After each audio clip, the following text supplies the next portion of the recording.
All right, so like I said, you got week 12 of the NFL season wrapping up tonight. Colts and Steelers, terrible game. But look, you got the gambling going on. Maybe you got the fantasy football. I got the fantasy football going on. I'm not going to tell you about it because nobody cares about your fantasy football team. But you're paying attention tonight because it's the NFL. So week 12 wraps up tonight. But that also means we need to get to our full week 12 NFL rundown. Let's do it. And here, this is the best part. We have another sponsor that we are welcoming aboard, ZASLOW Show 2.0, beginning today. They sponsor every Monday the NFL rundown. That's Brunt Insurance and Financial Services. Let's give it up. Let's give it up. Brunt Insurance and Financial Services. We love you long time. They have hopped on board. They are now part of ZASLOW Show 2.0. I love them long time. Look, if you need insurance from Pensacola to the Keys and beyond, Brunt Insurance and Financial Services delivers comprehensive insurance and financial solutions tailored to your needs.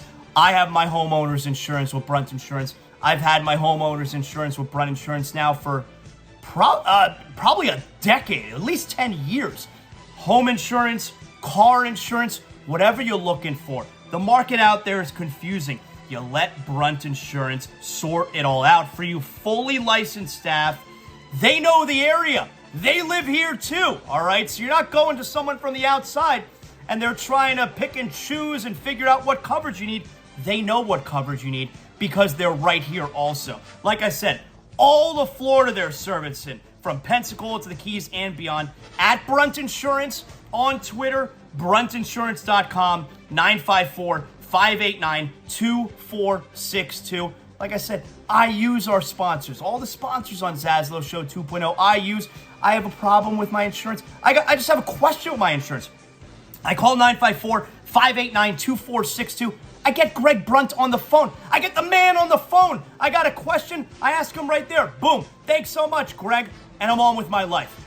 Bruntinsurance.com. Proud to have them aboard the show. And again, they sponsor our weekly NFL rundown. Let's get this thing started. So, we're going to start out with the Thanksgiving games, all right? Maybe you forgot. It was a few days ago, but we got to make sure we cover everything that took place for the Thanksgiving games. The Buffalo Bills. This was a great game. You don't normally get this with the Detroit 12:30 game on Thanksgiving. Lions suck, but the Lions... Look, I've been making fun of Man Campbell for a long time. I think he's a meatball. But the Lions are looking like a competent football team. We're rooting for the Lions, obviously. The Bills were too good. But the Bills don't look like this unstoppable juggernaut. I mean, the Dolphins kicked the shit out of the Lions in the second half when they played them. Josh Allen was 21 for 42. He had 253 yards, 2 touchdowns, an interception. He had 78 yards on the ground, a touchdown there as well. And the Bills won 28-25. They are now 8-3. They are 5th in the AFC. The Cowboys, also on Thanksgiving, decent game. They beat the Giants 28-20. They improved to 8-3. And of course, that comes after their shellacking of the Minnesota Vikings. The Giants, maybe the Giants are who we thought they were. Giants dropped to 7-4. Ezekiel Elliott with a little bit of a resurgence, maybe. 16 rushes for 92 yards and a touchdown. Dak Prescott was 21 for 30, 261, 2 touchdowns, 2 interceptions. The Vikings, obviously we hate the Patriots. I hate them so much. The Vikings get back in the win column. They're 9-2 now with a 33-26 win over the Patriots. That was your nightcap on Thanksgiving. The Patriots dropped to 6-5 right now. They're out of the playoff picture. Justin Jefferson looking like the best receiver in the National Football League. 9 catches, 139 yards, and a touchdown.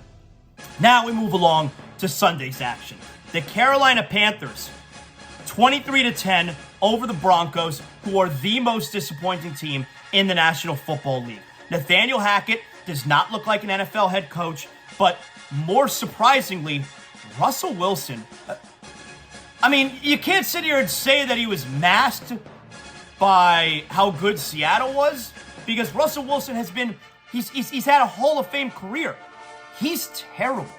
He was 19 of 35 yesterday for 142 yards, and they're stuck with him. They are stuck like Chuck. So the Panthers are now 4-8. Broncos dropped to 3-8. And guess what? That Broncos first-round pick's going to be pretty high. Yeah, give it to Seattle. Amazing. Amazing what a disaster that situation is.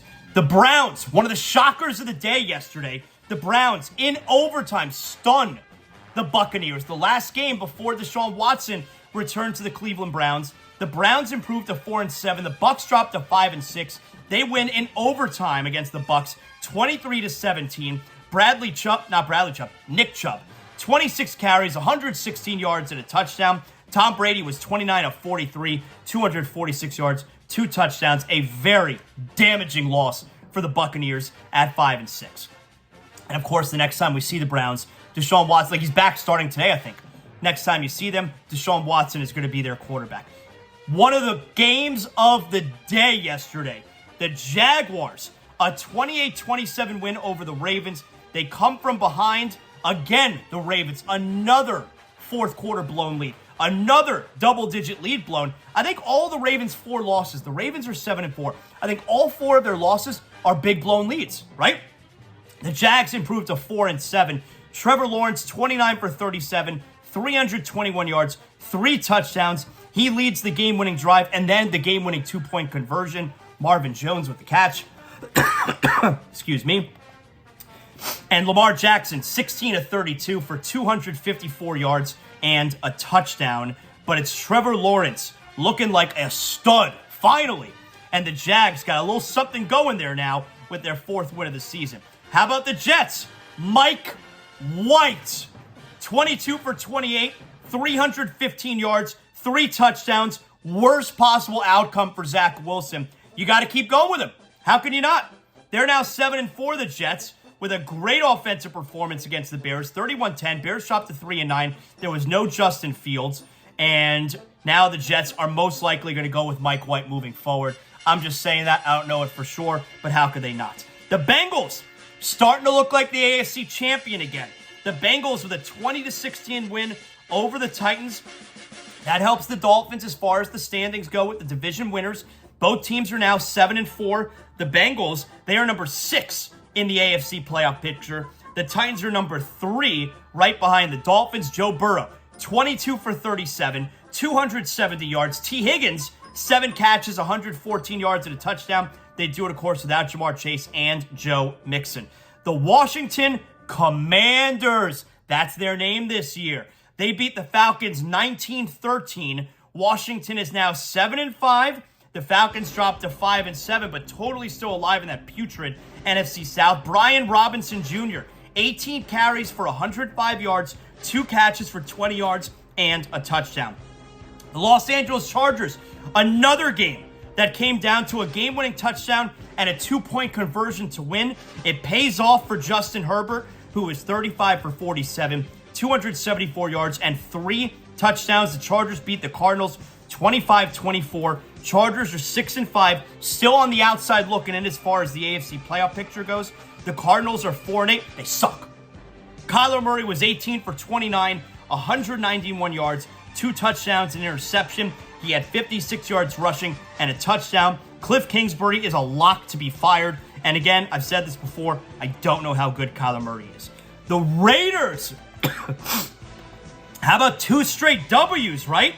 After Derek Carr getting up there on the podium and crying, the Raiders with an overtime win, 40-34. Second straight week they win in overtime with a touchdown. Last week it was Devontae Adams, and yesterday it was Josh Jacobs, who's like the best running back in the NFL. The Raiders are now 4-7. The Seahawks, that's a damaging loss. They are 6-5. Josh Jacobs, 33 carries, 229 yards, 2 touchdowns, 6 catches, 74 yards, 303 yards of total offense. Holy shit. So the Raiders, they get the win 40-34. The Chiefs, a 26-10 win over the Rams. They remain first place in the AFC at 9-2. The Rams, major disappointment. You cut them some slack, I guess, because they were Super Bowl champions. But still, 3-8 is what they dropped to. Mahomes, 27 for 42, 320 yards, a touchdown, and an interception. That's important because we know the MVP is a 2-man race. between him and Tua. Travis Kelce, 4 catches, 57 yards, and a touchdown. The San Francisco 49ers blanked the New Orleans Saints 13-0. The Niners, 7-4. Saints dropped to 4-8. Nothing real spectacular offensively, fantasy football-wise for San Francisco. Garoppolo, 26 for 37, 222 yards and a touchdown. And finally, Sunday Night Football was a much more competitive game than you thought it was going to be. The Eagles beat the Packers 40-33. The Eagles 10-1, best in the NFL. Packers dropped to 4-8. Aaron Rodgers left the game in the third quarter. Jordan Love came in to replace him after a rib injury, and he looked really good. So now the question is, with their season pretty much over with, are the Packers going to go with Jordan Love moving forward? They obviously should. I think most people think Rodgers is not going to be back with them next year. And Jordan Love, hey, it might be time to pull the trigger there. Well, Jalen Hurts, he was 16-28 for 153 yards and 2 touchdowns in the air. He had 17 carries and 157 yards rushing. And that right there is your Week 12 NFL Rundown. Brought to us by Brunt Insurance and Financial Services. You need to make sure that you get the proper coverage for your home, for your car. BruntInsurance.com, 954-589-2462. The official insurance carrier for ZASLOW Show 2.0. Appreciate them jumping on board. And of course, they sponsor our NFL Rundown every week.